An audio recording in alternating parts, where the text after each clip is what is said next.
কয়েকদিন ধরে আমাদের রাজ্যে একটা বিষয় নিয়ে তুমুল আলোচনা চলছে, চর্চা চলছে। পশ্চিমবঙ্গের যিনি তৈরি করেছেন বা পশ্চিমবঙ্গ তৈরির পিছনে সবচেয়ে বেশি অবদান কি শ্যামাপ্রসাদ মুখার্জির? ইতিহাস কি তাই বলে?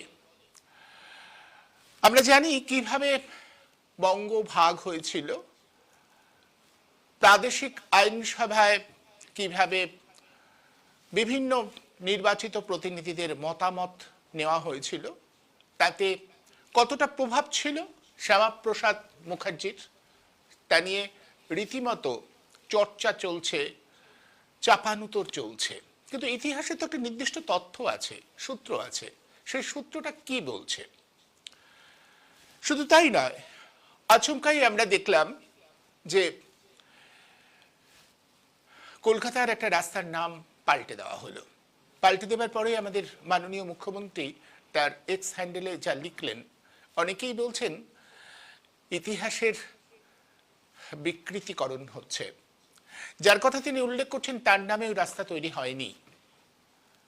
যে হাসান সোহরাওয়ার্দীর নাম আমাদের মুখ্যমন্ত্রীর এক্স হ্যান্ডেলে উল্লেখ করা হয়েছে, তিনি আসলে উনি নন। ইতিহাস সম্পর্কে কিছুটা বিভ্রান্তি থাকায় উদর পিণ্ডি বুদর ঘাড়ে চেপে যাচ্ছে। ঠিক এখানেই আমাদের বোধহয় বারবার করে মনে করিয়ে দিতে হবে ইতিহাসটা কি, প্রকৃত তথ্যটা কি। ঠিক এই মুহূর্তে আমরা যদি গোটা দেশের প্রেক্ষিতটাকে লক্ষ্যে রাখি, তাহলে দেখবো আমাদের দেশের সংবিধানটাকেও একটু একটু করে কি পাল্টে দেবার একটা প্রয়াস হচ্ছে। এটা নিয়েই একটা সংশয়, একটা সন্দেহ সবার মনে ডানা বাঁধছে। কি হতে যাচ্ছে? যেভাবে নির্বাচনের রায়কে উপেক্ষা করে আমাদের জনপ্রতিনিধিরা দল পাল্টাচ্ছে, এরকম এদেশের আগে কখনো হয়েছে? অভিজ্ঞতা কি বলে, তথ্য কি বলে, পরিসংখ্যান কি বলে? আসলে একটু এটার উপরে আজ আলো ফেলবার চেষ্টা করি। এই বিষয়টা আলোচনা করবার জন্য আমি আজ আমন্ত্রণ জানিয়েছি যাদের, তাদের সঙ্গে প্রথমেই পরিচয় করিয়ে দিই। আমার সঙ্গে ঠিক এই মুহূর্তে রয়েছেন শান্তনু দত্ত চৌধুরী। শান্তনুবাবু প্রাবন্ধিক এবং এই বিষয়ের একজন গবেষকও বটে। আর আমার সঙ্গে রয়েছেন গণ আন্দোলনের কর্মী অসীম গিরি। আপনাদের দুজনকেই আজকের এই অনুষ্ঠানে আমি স্বাগত জানাচ্ছি। আমি শান্তনুবাবুর কাছে প্রথম আসবো। শান্তনুবাবু, পশ্চিমবঙ্গের জনক হিসাবে যেভাবে শ্যামাপ্রসাদ মুখার্জিকে তুলে ধরা হচ্ছে, প্রকৃত ইতিহাসটা কি আপনি যদি একটু ব্যাখ্যা করেন। হ্যাঁ, এটা তো ভারতীয় জনতা পার্টি গত কয়েক বছর ধরে প্রচার করছেন এবং 2023 সালে প্রথম রাজ্যপাল সিভি আনন্দ বোস রাজভবনে পশ্চিমবঙ্গ দিবস পালন করেছিলেন। তাদের মতে 20শে জুন হচ্ছে পশ্চিমবঙ্গ দিবস, কেননা ওই দিন যুক্ত বাংলার যে অ্যাসেম্বলি, এই অ্যাসেম্বলির মধ্যে যারা পশ্চিমবঙ্গের প্রতিনিধি, তারা বসে সংখ্যাধিক্য ভোটে ঠিক করেছিলেন আমরা ভারতের সঙ্গে থাকব এবং আমরা অখণ্ড বাংলাদেশ করে পাকিস্তানের সঙ্গে যাব না। এই ভোটটা হয়েছিল 1947 সালে 20শে জুন। ওই দিন আরো দুটো ভোট হয়েছিল। প্রথম ভোটটা হয়েছিল যুক্ত বাংলার অ্যাসেম্বলির সমস্ত সদস্যকে নিয়ে। তাতে ভোটটা ছিল সমগ্র বাংলা কোথায় যাবে। তাতে সংখ্যাধিক্য ভোটে স্থির হয়েছিল সমগ্র বাংলা পাকিস্তানে যাবে। দ্বিতীয় একটা ভোট হয়েছিল পূর্ব বাংলা কোথায় যাবে, সেখানে সংখ্যাধিক্য ভোটে ঠিক হয়েছিল পূর্ব বাংলা পাকিস্তানে যাবে। তৃতীয় ভোটটা হয়েছিল পশ্চিমাঞ্চলের প্রতিনিধি নিয়ে। তাতে প্রশ্ন ছিল পশ্চিমবাংলা কোন দিকে যাবে। তাতে সংখ্যাধিক্য ভোটে ঠিক হয়েছিল যে পশ্চিমবাংলা ভারতে যাবে। এটা লর্ড মাউন্টব্যাটেন, আমাদের গভর্নর জেনারেলের সঙ্গে কংগ্রেস নেতৃত্বের এবং মুসলিম লীগের নেতৃত্বের আলোচনা স্থির হয়েছিল, যদি কোনো একটা অংশ, সেটা সংখ্যালঘু ভোটে হয়, সেই অংশের যদি মেজরিটি বলে যে আমরা অমুক প্রদেশে যাব, সেটা মানতে হবে। ফলে পশ্চিমাঞ্চলে তো প্রতিনিধি কম ছিল, তা সত্ত্বেও পশ্চিমাঞ্চলের আবার অধিকাংশ প্রতিনিধি যেহেতু বললো, 58 জন বললো আমরা ভারতে যাব, আর 21 জন বললো না আমরা ভারতে যাব না, আমরা ওই বাংলার সঙ্গে থাকবো, যারা মুসলিম লীগের প্রতিনিধি। তো এই যে 58 জন বললো পশ্চিমবাংলায় যাব, তার ভেতর তাদের কটা ভোট ছিল? তাতে হিন্দু মহাসভা নেতা শ্যামাপ্রসাদ মুখার্জি, তার একটাই ভোট ছিল, তিনি নিজে, তিনি ইউনিভার্সিটি কেন্দ্র থেকে জিতে এসেছিলেন। আর দুটো ভোট ছিল কমিউনিস্ট পার্টির জ্যোতি বসু এবং রতনলাল ব্রাহ্মণের। তারাও বলেছিলেন আমরা পশ্চিমবাংলায় থাকবো এবং ভারতের সঙ্গে যাব। আর 3-4 জনের মতো নির্দল সদস্য ছিলেন, আর বাকি 50 জন 51 জনই তো ছিলেন কংগ্রেসের লোক। তাতে শ্যামাপ্রসাদ মুখোপাধ্যায় কি করে পশ্চিমবাংলার জনক এবং জন্মদাতা হলেন, এটা বোঝা গেল না। তার তো মাত্র একটা ভোট ছিল। এবং 1946 সালের জানুয়ারি মাসে যে প্রাদেশিক বিধানসভার ভোট হয়েছিল, সমগ্র প্রাদেশিক বিধানসভা বাংলার, তাতে আসন সংখ্যা কে কি রকম পেয়েছিল? মুসলিম লীগ পেয়েছিল 114টা আসন। তখন মুসলমানদের জন্য সংরক্ষিত আসন থাকতো এবং তাতে মুসলমানরাই দাঁড়াতে পারতো, তারাই ভোট দিতে পারতো। আর জেনারেল সিটে অন্যরা দাঁড়াতে পারতো, ভোট দিতে পারতো। তাহলে কংগ্রেস জেনারেল সিটে 87টা পেয়েছিল, মুসলিম লীগ পেয়েছিল মাত্র একটা। শ্যামাপ্রসাদ বাবু তিনি ইউনিভার্সিটি কনস্টিটিউয়েন্সি থেকে অধ্যাপকদের ভোটে জিতে এসেছিলেন, মানে অতি ক্ষুদ্র কনস্টিটিউয়েন্সি। আর জ্যোতি বসু জিতেছিলেন রেলওয়ে শ্রমিকদের, কর্মচারীদের ভোটে। আর রতনলাল ব্রাহ্মণ জিতেছিলেন দার্জিলিং এর প্ল্যান্টেশন ওয়ার্কার, চা বাগানের শ্রমিকদের ভোটে। কমিউনিস্ট পার্টির আরেকজন জিতেছিলেন রূপনারায়ণ রায়, তিনি পূর্ব দিনাজপুরের কৃষক এলাকার থেকে ভোটে জিতেছিলেন। ফলে তিনি এই এই পশ্চিমাংশের অ্যাসেম্বলির ভোটে ভোট দেননি, তিনি ওই অংশের অ্যাসেম্বলির ভোটে ভোট দিয়েছিলেন। তাতে তিনি বলেছিলেন আমরা অখণ্ড থাকবো। তো যাই হোক, সেটা নিয়ে আলোচনা না। এখন কথাটা হচ্ছে, শ্যামাপ্রসাদ বাবু বাংলা ভাগ চেয়েছিলেন এবং তিনি যখন দেশভাগ হবে ঠিক হয়নি, দেশভাগ হবে তো মার্চ মাস পর্যন্ত কেউ ভাবতে পারেনি 1947-এর দেশভাগ হবে। কেন 46 সালের মে মাসে ক্যাবিনেট মিশন যা ইংল্যান্ড থেকে পাঠানো ছিল, তারা বলেছিল না দেশভাগ হবে না, ভারত পাকিস্তান ভাগ হবে না, অবিভক্ত ভারত থাকবে। কেন্দ্রের মন্ত্রিসভার হাতে 4টে বিষয় থাকবে: যোগাযোগ, মুদ্রা, পররাষ্ট্রনীতি এবং প্রতিরক্ষা। আর বাকি সব রাজ্যের হাতে থাকবে। একটা গণপরিষদ তৈরি হবে 46-এর অ্যাসেম্বলিতে যারা জিতেছে তাদের ভোটে। সেই গণপরিষদ সংবিধান রচনা করবে। মুসলিম লীগ মে মাসে, 46-এর মে মাসে ক্যাবিনেট মিশন প্রস্তাব বাধ্য হয়ে মেনে বাইরে এসে বলতে লাগলো আমরা মানব না। 46 সালের আগস্ট মাসের 16 তারিখ তারা ডাইরেক্ট অ্যাকশন ডে কল দিল যে ওই দিনের ভেতর পাকিস্তান দাবি না মানলে তারা প্রত্যক্ষ সংঘর্ষ শুরু করবে। ওই 16ই আগস্ট কলকাতাতে বিখ্যাত সেই দাঙ্গা, যাকে গ্রেট ক্যালকাটা কিলিং বলা হয়। কিন্তু মুসলিম লীগ প্রথমে মন্ত্রিসভায় যোগ দিল না কেন্দ্রে, কিন্তু অক্টোবর মাসে গিয়ে যোগ দিল। এবং তারা গণপরিষদে অংশগ্রহণ করবে না বললো গণপরিষদে আমরা যাব না, মুসলমানদের আলাদা সংবিধান করতে হবে। সেটা কংগ্রেস বাধা দিল। কংগ্রেস বলল সংবিধান হিন্দু মুসলমান সকলের জন্য হবে। এবং গণপরিষদে কংগ্রেসের যারা জিতে এসছেন তার ভেতরে হিন্দু মুসলমান উভয় সম্প্রদায়ের লোক আছে। কংগ্রেস হিন্দু মুসলমান সকলের পার্টি। কংগ্রেস শুধু হিন্দুদের পার্টি না, বা শুধু মুসলমানদের পার্টি নয়। আর মুসলিম লীগও মুসলমানদের, সমগ্র মুসলমান সমাজের প্রতিনিধিত্ব করে না। অতএব গণপরিষদ ডাকতে হবে। লর্ড ওয়াবেলকে চাপ দিয়ে কংগ্রেস, নেহেরু বললেন মুসলিম লীগ গাছেরও খাবে তলারও করবে, তারা গণপরিষদ ওদিকে মন্ত্রিত্ব করবে, সে হবে না। এই গণপরিষদের অধিবেশন 46-এর ডিসেম্বরে শুরু হলো, যার 13 তারিখ তার অধিবেশনে পণ্ডিত জওয়াহরলাল নেহেরু তার ঐতিহাসিক সংবিধানের লক্ষ্য সম্পর্কিত বক্তব্য পেশ করলেন। আম্বেদকর তখন গণপরিষদে আসেননি, তিনি মুসলিম লীগের সঙ্গে গণপরিষদ বয়কট করেছিলেন। 47 সালে 15ই আগস্ট দেশ স্বাধীন হওয়ার পর তাকে নেহেরু তার মন্ত্রিসভা আইনমন্ত্রী করে গণপরিষদে নিয়ে এসে ড্রাফটিং কমিটির চেয়ারম্যান করলেন। আর ড্রাফটিং কমিটির আগের যে চেয়ারম্যান ছিলেন BN রাও ICS, তাকে কনস্টিটিউয়েন্ট অ্যাসেম্বলির অ্যাডভাইসার করলেন। তারপর ডক্টর আম্বেদকর সকলের সাথে মিলে কনস্টিটিউশন করেছেন, প্রণয়ন করেছেন, এবং তিনি সেটা স্বীকারও করেছেন। কংগ্রেস দল আমাকে ডেকে এই দায়িত্ব না দিলাম, এই দায়িত্ব পালন করতে পারতাম না, আমি আজীবন যে দলের বিরোধিতা করেছি। কিন্তু কথাটা হচ্ছে যে শ্যামাপ্রসাদ মুখার্জি, তাকে পন্ডিত নেহেরু মহাত্মা গান্ধী বললেন সবাইকে নিয়ে চলো, তাকেও পর্যন্ত তার মন্ত্রিসভায় অন্তর্ভুক্ত করলেন, তাকে গণপরিষদের মেম্বার করালেন। তার তো একটা মাত্র ভোট, সেই ভোটে তো গণপরিষদের মেম্বার হবেন না। তাকে গণপরিষদের মেম্বার করলেন। পন্ডিত নেহেরু বললেন সকল মতের প্রতিনিধিত্ব যাতে হয়, কমিউনিস্ট পার্টির সোমনাথ লাহিড়ীকে মেম্বার করলেন, একে গোপালনকে মেম্বার করলেন।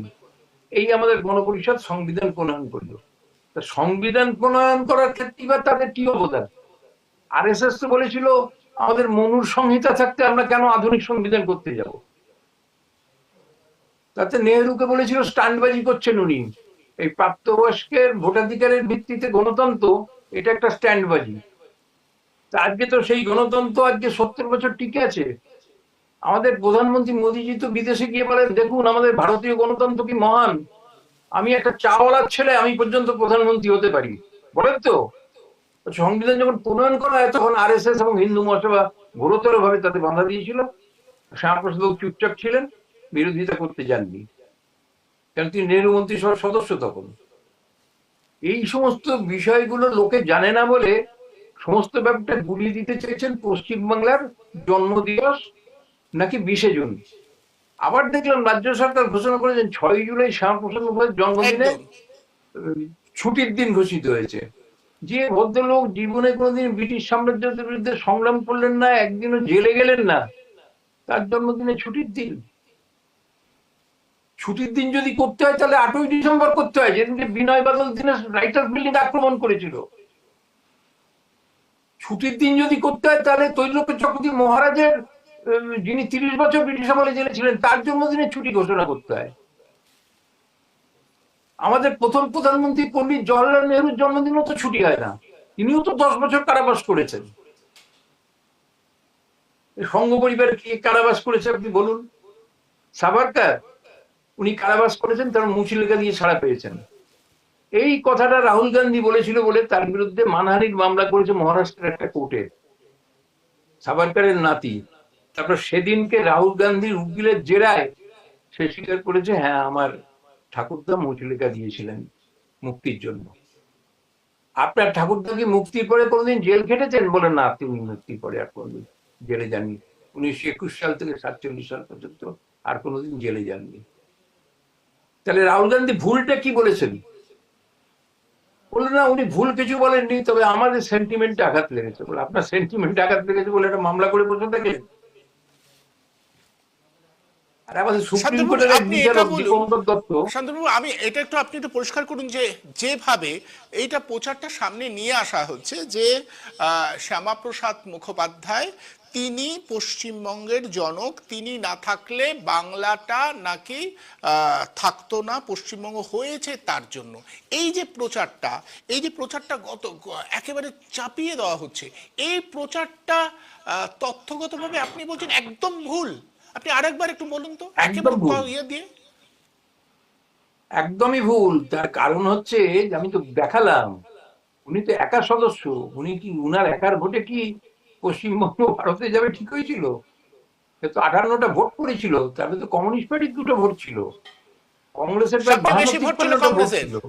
কংগ্রেসের হ্যাঁ সে তো বলি, কংগ্রেস তো প্রধান দল, কংগ্রেস তো প্রধান দল, স্বাধীনতা আন্দোলনের প্রধান দল, সেই সময় প্রধান দল। দেখুন একটা কথা বলি, দেশভাগ, কংগ্রেসের জন্য দেশভাগ হয়েছে, গান্ধী নেহেরু দেশভাগ করে দিয়েছে। এই কথাটা আপনি প্রতিনিয়ত শুনবেন। কাদের মুখে শুনবেন? এই সংঘ পরিবারের লোকদের মুখে শুনবেন, আর কমিউনিস্টদের এক অংশের মুখে শুনবেন। এই যে প্রচারটা, এটা কত বড় অসত্য প্রচার। কংগ্রেসের বক্তব্য ছিল যে দেশ কোনোভাবেই ভাগ হবে না। ওই যে ক্যাবিনেট মিশনে কংগ্রেসের প্রবল বাধায় তো দেশভাগের সিদ্ধান্ত নিতে পারলো না তারা, কিন্তু দেশভাগ অনিবার্য হয়ে উঠলো। কি করে অনিবার্য হয়ে উঠলো সেটা তো বুঝতে হবে। আমি সুশীল দাদা মশাইকে জিজ্ঞেস করেছিলাম, আগস্ট আন্দোলনের অন্যতম নায়ক, তাম্রলিপ্ত জাতীয় সরকারের যে সেনাবাহিনী, বিদ্যুৎ বাহিনীর সর্বাধিনায়ক, যে দেশভাগ কি এড়ানো যেত না? বললাম না, ওই সময় যে পরিস্থিতি হয়েছিল অনিবার্য হয়ে উঠেছিল। কেন? ওই যে বললাম 46-এর আগস্টে কলকাতার দাঙ্গা, অক্টোবরে নোয়াখালীর দাঙ্গা, সেখানে হিন্দুরা মানে ভীষণ ভাবে মানে দাঙ্গাগ্রস্ত হলো। মহাত্মা গান্ধী নোয়াখালী গিয়ে 4 মাস ছিলেন তাদের পাশে, 4 মাস ছিলেন। তারপর বিহারের দাঙ্গা শুরু হলো, উনি বিহারের দাঙ্গা থামাতে বিহারে ছুটলেন। তারপর পাঞ্জাবে দাঙ্গা শুরু হলো, উনি পাঞ্জাবে ছুটলেন। মাউন্ট ব্যাটেন বলেছিলেন আওয়ার ওয়ান ম্যান আর্মি, একক সৈন্যবাহিনী। মিলিটারি গিয়ে যেখানে দাঙ্গা ঠেকাতে পারে না, গান্ধীজি সেখান থেকে হেঁটে চলে যান, দাঙ্গা থেমে যায়। নোয়াখালীতে তার সঙ্গে পদযাত্রায় ওই তৈলক্ষ চক্রবর্তী মহারাজ, অনুশীলন সমিতির বিপ্লবী, তার জেলে 30 বছর পাক ভারতের স্বাধীনতা সংগ্রাম বইটি আপনারা পড়বেন।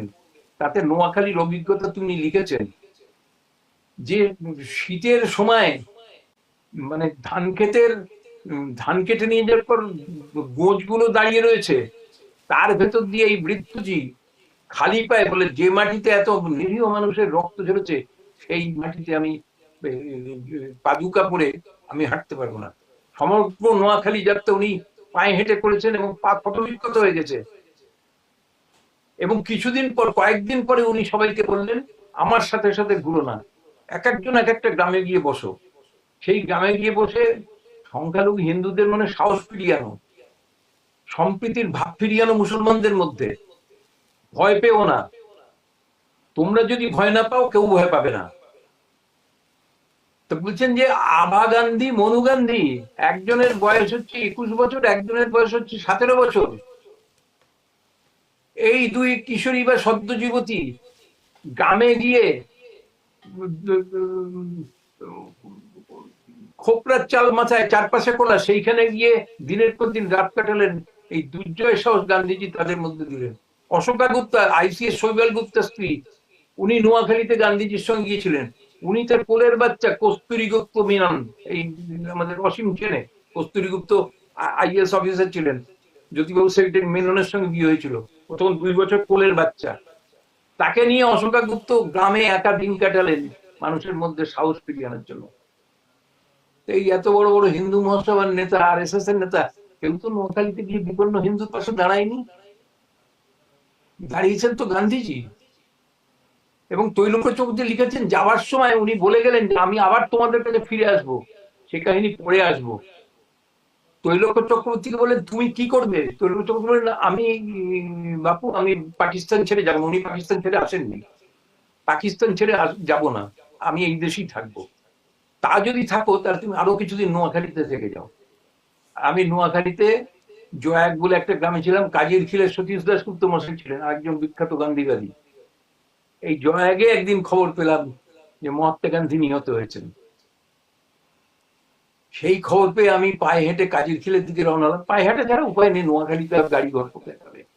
নদী নালা, মাসের সাঁকো, কোথাও ফেরিতে নদী পেরোনো।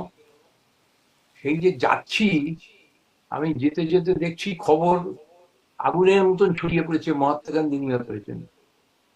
লোকজন উচ্চস্বরে চিৎকার করে কাঁদছে, হিন্দু মুসলমান নির্বিশেষে বুক চাপড়াচ্ছে। সেই করুণ দৃশ্য চোখে দেখা যায় না, ওনার বইতে উনি লিখে গেছেন। মুসলমানরাও কাঁদছে। গিয়ে আমি এতে কাজীর খিলে গিয়ে সতীশ দাসগুপ্ত মশাইয়ের সঙ্গে দেখা করলাম।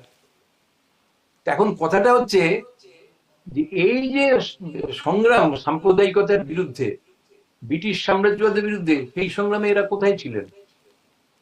এরা তো সাম্প্রদায়িকতাতে তো ধুনো দিয়েছেন যাতে আরো বেশি গন্ডগোল হয়।